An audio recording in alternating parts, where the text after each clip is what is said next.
States. So here to weigh in on this is political historian and author of The Great American Political Trivia Challenge, Rich Rubino, as well as spokeswoman for Make America Great Again, Inc. and Newsmax contributor Caroline Levitt.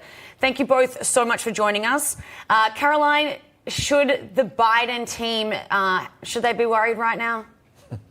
They should be very worried, and I can tell you that they are worried. If you want to know what's going on in their heads, just follow the money. Joe Biden's campaign has spent more money than any incumbent president in American history. They are already spending millions and millions of dollars in ads to defend Biden's record, to try and sell the lie to the American public that Bidenomics is working for them, even though they know it's not, because it's robbing them of $700 every single month on average. We've seen the repercussions of Bidenomics at the grocery store, at the gas pump. And so Joe Biden's camp knows that his agenda has not worked for the American people. They know that the American people can see that he is weak and feeble, and also the corruption that has been revealed by the House GOP Oversight Committee in Congress has really hurt Joe Biden's numbers as well. When Americans are presented with those facts, they realize this is a corrupt president. So Joe Biden's campaign is spending money to defend him because they know he is weak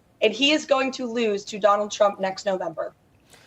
Well, there you have it. Rich, let me ask you this. While Trump is still the Republican frontrunner, there's no question about that, Ambassador Haley, she's been inching up. She overtook Governor DeSantis among likely GOP voters, and she's been polling, near the bottom at the start of the race. Now she's in second. So do you think that there is potential for her to get, closer? I mean, you're looking at that right now, 42-20. Yep. So it's a chasm, but can she close that gap? Well, I don't think she doesn't need to actually win Iowa. What she needs to do is she needs to come within 10 points of winning Iowa. She may very well have peaked too early. By that, I mean essentially that now the expectations are that she's going to come in second place. So if Ron DeSantis, fresh with the endorsement of Kim Reynolds, the governor of Iowa, somehow upends her, the next day the story is going to be that Ron DeSantis is the comeback kid, not that Nikki Haley came in second place. But I will say in terms of Nikki Haley, she does have some history in that, because in 2010, when she ran for governor of South Carolina, she was far from the original front runner, and she ended up actually kind of doing this. She kind of upsurged, and then toward the end of the campaign, she ended up actually forcing a runoff. She actually won 48%, and they had a runoff, and she ended up winning. So she does have a history toward the end of the campaign of really being a great finisher in that respect. But she doesn't have to win Iowa at all. That's a great point. Now, I want to, this is coming out of nowhere, I know, but I really want to show you this. During the past week, podcast giant Joe Rogan showed a clip of Donald Trump arriving at Madison Square Garden for the UFC. Take a look. When he walked out of Madison Square Garden, it was bananas. Really? It was, the whole place was cheering. He walks out to Kid Rock's American Badass with Kid Rock and Tucker Carlson walking in like the right-wing Avengers, and the place went nuts. I'm telling you, the cheers of the crowd were nuts. I mean, it was overwhelmingly in support of him, and it lasted a long time. I mean, it was a roll. I mean, you had to hear what the crowd sounded like before he walked in, and then he did. I mean, it was just overwhelming cheers for like over a minute. All right, so 30 seconds each to the both of you.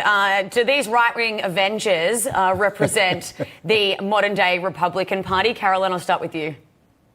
It's not just at these UFC fights. It's everywhere President Trump goes. He has enthusiastic crowds who are fired up to see him. He truly is the people's president, the people who feel ripped off by the corrupt Washington establishment, and people like Joe Biden. And that's why you see a surge of support from the American public for Donald Trump. Independents, Hispanic Americans, African Americans, all Americans are coming together because they realize their lives were much better off under his leadership. All right, and Rich, 30 seconds to you. Yeah, I think you got to remember, though, in terms of a general election campaign, that is his base, and it's very important to galvanize the base. But in order for him to win, you also have to win soft Republicans or low-propensity voters, and that's the question. People aren't necessarily enthused by him, but potentially think he might be a better choice than the Democratic presidential nominee. That's really the test. It's not just to galvanize these people, though certainly that is certainly part of the political formula, though. Yeah, that is certainly some good food for thought there. Absolutely. Yeah, Caroline Levitt and Rich Rubino, thank you both so much.